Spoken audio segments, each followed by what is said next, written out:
Welcome to the deep dive. Today we're jumping into something essential, something that touches almost everyone eventually, understanding antibiotics. Oh, yeah. You've been digging into this great quick reference guide, and our mission really is to pull out those key nuggets for you, Hmm.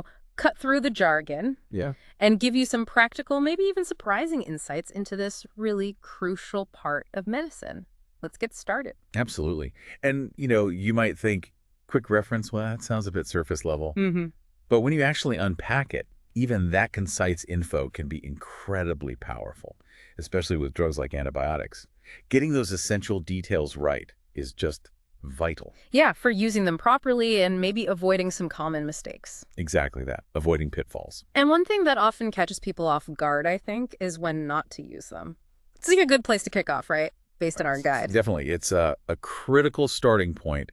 Knowing these exclusions is just so important for proper treatment, obviously, but also for that bigger picture. The whole antibiotic resistance thing. Precisely.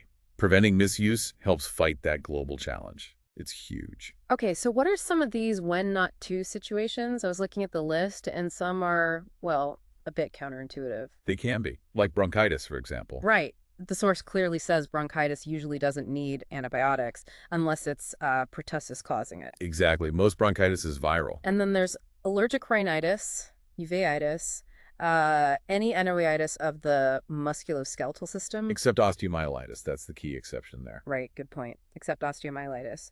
And mononucleosis, or mono, all things where you might think, oh, I need an antibiotic. Mm-hmm. And that bronchitis example is perfect. It's usually viral, so antibiotics just won't help. Like using a hammer for a screw. Pretty much. Yeah. And it just adds to that resistance problem.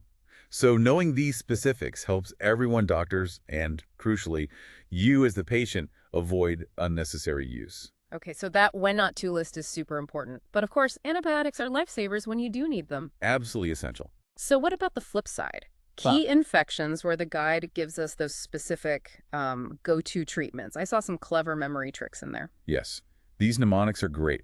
They really help link the specific bug to the right drug. That precision seems key. It's vital. It's all about using the right tool for the job. Medicine 101, really. So for sinusitis, the trick is August colds, reminding us of augmentin or penicillins. That's the one. Quick and easy recall. And for strep throat, treat my throat pain, pointing towards macrolides or penicillins. Yep. And purulent cellulitis, BCD. Bactrim, clindamycin, or doxycycline. Yeah. BCD. Again, helps clinicians lock it in quickly, especially when things are busy. Very practical. And then some really specific instructions jumped out too, like for dog bites. Yes. The guide is just blunt. Dog bitten, augmentin. Crystal clear. No ambiguity there. That's needed sometimes. And what about pregnancy? That's always a big concern. There was a trick for safe options. CAMP. Yes, CAMP. Stands for cephalosporins, amoxicillin, macrolides, and penicillin. Generally safe options. Okay, good to know. And the source also mentioned macrobid. Right. Nitrofurantoin or macrobid can be used, but there's a caveat generally avoided in the first trimester and right at the very end, at term. Ah, okay. So timing matters there. Definitely. It shows how nuanced prescribing has to be, considering the stage of pregnancy. Critical stuff. And for pneumonia, the trick was mad lung. Mad lung, yeah. That covers a few bases. M for macrolides, though the guide adds a note there. Oh. Use macrolides only where resistance patterns are low, so local data matters. Got it. Okay, so M is macrolides, with caution. A, amoxicillin, often the first choice.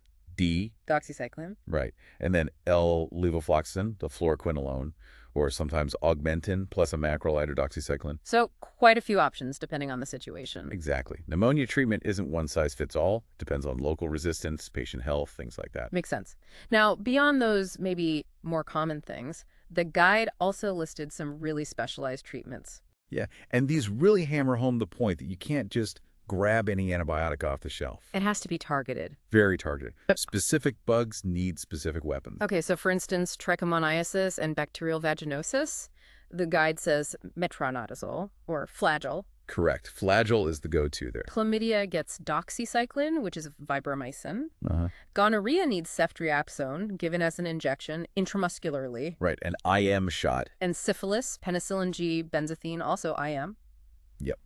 These really show that broad spectrum isn't always the answer. Sometimes you need that laser focus based on the diagnosis. Okay, that specificity is clear. Let's maybe zoom out a bit and look at the antibiotic classes themselves. Unpack their traits, uses, and warnings, starting with penicillin. Sure, penicillins are foundational, really, usually end in a penicillin. Like amoxicillin. Exactly. Yeah. Generally well tolerated. And a big plus we mentioned, safe in pregnancy and for infants. And their uses are pretty broad. Quite broad. Amoxicillin for pneumonia, ear infections, otitis media, Yeah. strep throat, sinusitis. Then amoxicillin clavulinate, augmentin, specifically good for animal bites because it covers more bacteria types. Like the dog bite example. And dicloxyphilin for mastitis, breast infections. Okay. Next class. Sulfonamides. Starting with sulfa. That's them. Most common is trimethoprim sulfamethoxazole, or Bactrim. Bactrim, okay. Used for? Often UTIs, that purulent cellulitis we mentioned, the B in BCB, Hmm. and also for prophylaxis, preventing infections, though the guide didn't detail exactly which ones here. Gotcha. Moving on to macrolides. They end in thiacin. Correct, like azithromycin, clarithromycin, erythromycin.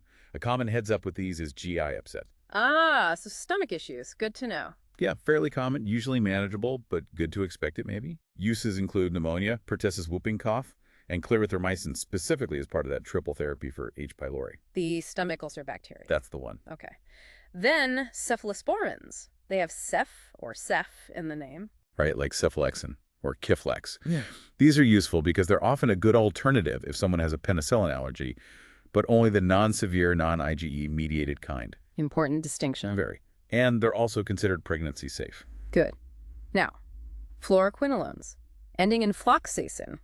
The guide called these heavy-duty or last resort. Yeah, that gives you a sense. They're powerful. Think ciprofloxacin, cipro, levofloxacin. Uses. Respiratory ones like levofloxacin are for pneumonia, but usually if there are other health issues, comorbidities, or if the person recently had other antibiotics. So not usually first choice? Generally not for simple cases. Cipro is used for more complicated UTIs and for persistent diverticulitis, often paired with metronidazole there. Okay. Now, with these fluoroquinolones, there was a warning that really stood out in the guide. Yes. The boxed warning. The risk of Achilles tendon rupture. That sounds serious. It is. It's a significant concern, not just some rare footnote. That's why they're used cautiously, especially in athletes or older folks. So if you're on one, any tendon pain. Report it immediately. Absolutely. Yeah. It really highlights why understanding these unique risks is critical for both prescribing doctors and for you as the patient. Precise use and awareness are key. Definitely a big aha moment there. Okay, finally, there's a list of miscellaneous but still crucial antibiotics. Vancomycin? Vancomycin, yeah. More for serious infections, often given IV in the hospital. The value flags. It can affect hearing, that's ototoxicity, and it can be tough on the kidneys, so kidney function needs monitoring.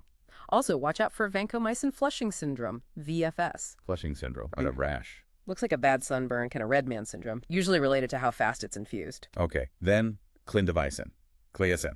Also, for more serious stuff, a big watch out here is the risk of C. diff infection. C. diff. That's a nasty gut infection, right? Very nasty. Clindamycin can really disrupt the normal gut bacteria, leading to C. diff or other superinfections, high risk. Okay. Metronidazole flagyl. We met earlier for trichomoniasis. Other side effects. GI upset again, and sometimes a metallic taste in the mouth, which can be unpleasant. I bet. And the alcohol thing. Yes. The potential disulfiram-like reaction.